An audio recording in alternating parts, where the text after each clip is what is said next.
നമസ്കാരം സുഹൃത്തുക്കൾ. അങ്ങനെ മൂന്നാം ആഴ്ചയിലേക്ക് കടന്നിരിക്കുന്ന യുദ്ധത്തിന്റെ ഗതി തന്നെ മാറിയിരിക്കുകയാണ്. പശ്ചിമേഷ്യ ഗൾഫ് ദേശങ്ങൾ നിർത്താതെ കത്തുകയാണ്. ലോകത്തിലെ ഏറ്റവും വലിയ പാചകവാത ശൃംഖല ഉള്ള പല പാടങ്ങൾ നിന്ന് കത്തുകയാണ്. ഇവിടെ സംസാരിക്കാൻ പോകുന്ന പറയുന്നത് ഗൾഫ് രാജ്യങ്ങൾ നിലപാട് മാറി. അവരുടെ ഇറാനെ ഇതുവരെ കഴിഞ്ഞ ആഴ്ച വരെ ഇറാനുമായിട്ട് ഒളിഞ്ഞും തെളിഞ്ഞും സമാധാന ചർച്ചകൾക്ക് പല ഗൾഫ് ദേശങ്ങളും മുന്നോട്ട് വന്നു. ഒമാനുമായി ബന്ധപ്പെട്ടു, ഈജിപ്തുമായി, ടർക്കിയൊക്കെ ആയിട്ട് ഈ പറയുന്ന ദേശങ്ങളെ ഷിയകളല്ലേ, സുന്നികളല്ലേ, ഒരു ബന്ധം സ്ഥാപിക്കാൻ അവർ ആഗ്രഹിച്ചിരുന്നു. സമാധാന ചർച്ചകൾക്ക് മുന്നോട്ട് വന്നു. പക്ഷെ ആഴ്ച 3 ആയപ്പോഴേക്കും സമാധാനവും വേണ്ട, ഒന്നും വേണ്ട. ട്രംപിനോട് പറഞ്ഞിരിക്കുകയാണ്, പകുതിക്ക് വെച്ച് നിർത്തി പോകാൻ ഉദ്ദേശമുണ്ടെങ്കിൽ അടിച്ച് കൂമ്പ് ഇടിച്ച് കലക്കും എന്ന് അറബികൾ പറഞ്ഞേക്കാണ്. ഒരു ഗൾഫിലെ ഉദ്യോഗസ്ഥൻ പറഞ്ഞിരിക്കാൻ അമേരിക്കയോട്, ഇനി എന്തെങ്കിലും വഴിക്ക് നിർത്തി കഴിഞ്ഞാൽ ഞങ്ങൾ ശരിയാക്കി കാണിച്ചു തരും. ട്രംപ് ആകെ കൺഫ്യൂഷനിലായിരിക്കും. ട്രംപിന് കൺഫ്യൂഷൻ കടന്നു വരാം.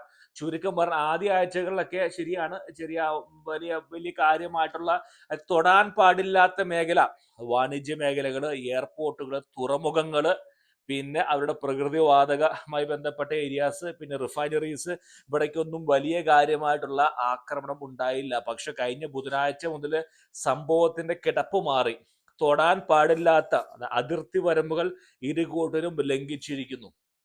നെത്തിന്യാഹു ആണെങ്കിൽ അവിടെ കയറി ലോകത്തിലെ ഏറ്റവും വലിയ ഏറ്റവും വലിയ LNG പറഞ്ഞ പ്രകൃതിവാത കേന്ദ്രത്തിൽ കൊണ്ടുപോയി ബോംബിട്ടു. അവിടെ നിന്ന് കത്തുകയാണ്.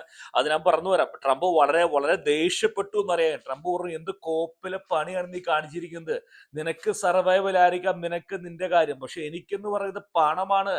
ഈ നാളെ ഈ എല്ലാം കത്തി ചാമ്പലായി ഒന്നുമില്ലാത്ത ഗ്രാനം കിട്ടി ഞാൻ എന്ത് ചെയ്യും? കാരണം മുടക്കിയ പൈസക്ക് തിരിച്ചു കിട്ടണ്ടേ? 200 ബില്യൺ, 200 ബില്യൺ ആണ് അഡീഷണലി ചോദിച്ചിരിക്കുന്നത്. ഈ പണം തിരിച്ചു കിട്ടാൻ പോകുന്ന ഇവിടുന്ന് ലോകത്തിലെ നല്ലൊരു സംഖ്യ, നല്ലൊരു ശതമാനം എണ്ണയും പ്രകൃതിവാതകവും കൈകാര്യം ചെയ്യുന്ന ഇറാൻ വേണം എടുക്കാനായിട്ട്. അതോടൊപ്പം തന്നെ ഈ സ്റ്റേറ്റ് ഓഫ് ഹോർമുസിൽ കൂടെ കടന്നു പോകുന്ന, യൂറോപ്പിലേക്ക് കടന്നു പോകുന്ന എല്ലാ ഷിപ്പിനും ചുങ്കം പിടിക്കും, ടോൾ ഉണ്ടാവും. നമ്മുടെ നാട്ടിലെ ടോൾ പോലെ എല്ലാ അവിടുന്ന് യൂറോപ്പിലേക്ക് പോകുന്ന എല്ലാത്തിനും ട്രംപ് ടോൾ പിടിക്കും, ഉറപ്പാണ്. ഇതൊക്കെ കണ്ടിട്ടാണ് പൈസ മുടക്കണേ. അപ്പോഴാണ് നീ കണ്ടതെല്ലാം ബോംബിട്ട് നശിപ്പിക്കുന്നത്. അത് ബോംബിട്ട് നശിപ്പിച്ചാൽ തിരിച്ചു വരവ് അസാധ്യമാണ്. എന്ത് മണ്ണാങ്കട്ടെ, എന്ത് പരിപാടി കാണിക്കുന്ന നീ? ട്രംപ് വിളിച്ച് ചൂടായെന്ന് പറഞ്ഞു. അപ്പോൾ നെതന്യാഹു പറഞ്ഞു, അബദ്ധം പറ്റിയതാണ്, ഞങ്ങളത് അത് സോൾവ് ചെയ്യാന്ന്. ട്രംപിന്റെ പ്രശ്നം എന്ന് പറയുന്നത് ഇപ്പോൾ കുറച്ച് സമയം കിട്ടിയേ പറ്റൂ. അറബ് ദേശത്തിലെ രാജാക്കന്മാര് ആദ്യകാലം ഞാൻ ബന്ധം ഉണ്ടാക്കാൻ ശ്രമിച്ചു.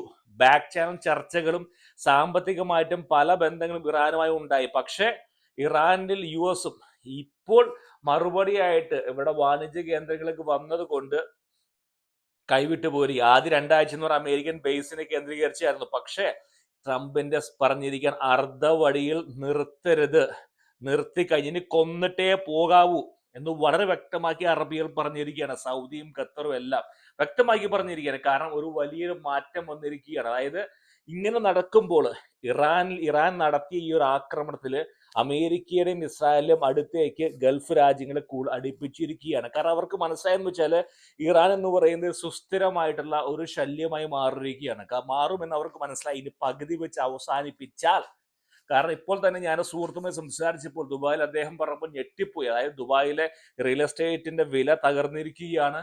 പഴയ എക്സ്പാറ്റ്സും, അതായത് ഈ യൂറോപ്പിൽ നിന്ന് വരുന്ന ഒരുപാട് പേര്, പണമുള്ള മില്യനേഴ്സ്, അവിടെ ടാക്സ് ഉള്ളതുകൊണ്ട് അത് ഒഴിവാക്കാൻ ഒരുപാട് പേര് ദുബായിനെ ഒരു സേഫ് ഹെവനായി കണ്ടെത്തി അവിടെ വില്ലകൾ വാങ്ങിക്കുന്ന ഇൻവെസ്റ്റ്, അവരൊക്കെ തിരിച്ചു പോയി എന്ന അറിവ്. ഈ നിലയ്ക്ക് മുന്നോട്ട് പോവുകയാണെങ്കിൽ ജോലി നഷ്ടം സംഭവിച്ചിരിക്കുന്നു. ഒരുപാട് പേരെ പിരിച്ചുവിടൽ ആരംഭിച്ചു. ഞാൻ പേടിപ്പിക്കുകയല്ല, ഞാൻ കേട്ടതാണ്. ഒരുപാട് പേരെ പിരിച്ചുവിടൽ ആരംഭിച്ചിരിക്കുന്നു. ഇങ്ങനെ മുന്നോട്ട് പോവുകയാണെങ്കിൽ, ഇറാൻ ഈ നിലയ്ക്ക് നിൽക്കുകയാണെങ്കിൽ, ദുബായും അബുദാബിയും ഒരു ഗസ പോലെയായി മാറുമെന്ന് അറബികൾക്ക് വളരെ വ്യക്തമാക്കി അറിയാവുന്നതുകൊണ്ട് അവർ പറഞ്ഞേക്കുന്നത് വഴിക്ക് വെച്ച് നിർത്തരുത്. കാരണം ഇറാന്റെ മിസൈലും പ്രോക്സി ഗ്രൂപ്പുകളും ഉണ്ടായിക്കഴിഞ്ഞാൽ ഭാവിയിൽ ആക്രമണം ഉണ്ടാകും. ഇവിടെ നമ്മൾ ചിന്തിക്കേണ്ട സംഭവം എന്ന് പറയുന്നത്, എന്തുകൊണ്ടായിരിക്കാം ഒരു പക്ഷേ ഈ ഒരു ഇറാൻ ഒരു പക്ഷേ ഈ ഗൾഫ് ദേശങ്ങളുടെ വാണിജ്യ ശൃംഖല അവർ അടിക്കുന്നത്? കാരണം പെട്രോൾ ഇല്ലെങ്കിൽ തീർന്നു. ഖത്തർ ആയാലും LNGയും കുവൈറ്റ് ആയാലും ബഹ്റൈൻ ആയാലും ഈ പറയുന്ന ഇതില്ലാതെ ഒരു വരുമാനം അവർക്കില്ല. എന്തുകൊണ്ടായിരിക്കും? കാരണം ഇറാൻ ഒരു കാര്യം മനസ്സിലായി, ഞങ്ങൾ നശിച്ചു, ഓക്കെ, ഞങ്ങൾ ഞങ്ങളുടെ എല്ലാം തീർക്കുമെന്ന് അറിയാം. അതായത് ഞങ്ങൾ ഏകദേശം കടപുഴകിക്കൊണ്ടിരിക്കുകയാണ്. ഡൂൺ ഡൂൺ കെ മാർ, അതായത് തെരഞ്ഞു പിടിച്ച് അവസാനിപ്പിക്കുകയാണ് ഇസ്രായേൽ ചെയ്യുന്നത്. അതായത് ഞാൻ പണ്ട് ഒരു വീഡിയോയിൽ പറഞ്ഞൊരു കാര്യമാണ്, ഞാൻ താഴെ കൊടുക്കാം, ലിങ്ക് കൊടുക്കാം. ഞാൻ 2 മാസം മുമ്പ് കമേനി സാറിന് പറഞ്ഞാണ്, അതായത് കിട്ടാവുന്ന പണമൊക്കെ എടുത്തുകൊണ്ട് എൻ്റെ അറിവിൽ 10-300 കോടി ഉണ്ടാവും കയ്യിൽ, അത് 300 കോടിയും കൊണ്ട് റഷ്യ പോവുക, ഒരു വിമാനം വാങ്ങിച്ചു. മറ്റേ അസാദ് പോയതറിയാലോ, അസാദ് ഗ്യാപ്പിൽ കയറിപ്പോയി.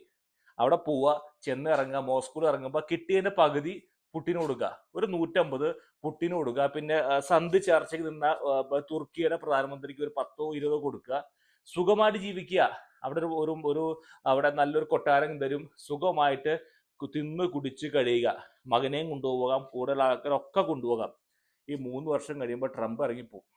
ഇവിടെ ഏകാധിപതിയൊന്നുമല്ല, ഇറങ്ങിപ്പോയേ പറ്റൂ. ഒരു പക്ഷേ ഡെമോക്രാറ്റ് വന്നു കഴിഞ്ഞാൽ ഈ ബൈഡനെ പോലെ കാര്യം വന്നാൽ സുഖമായി തിരിച്ചു വരാം ഇറാനിലേക്ക്.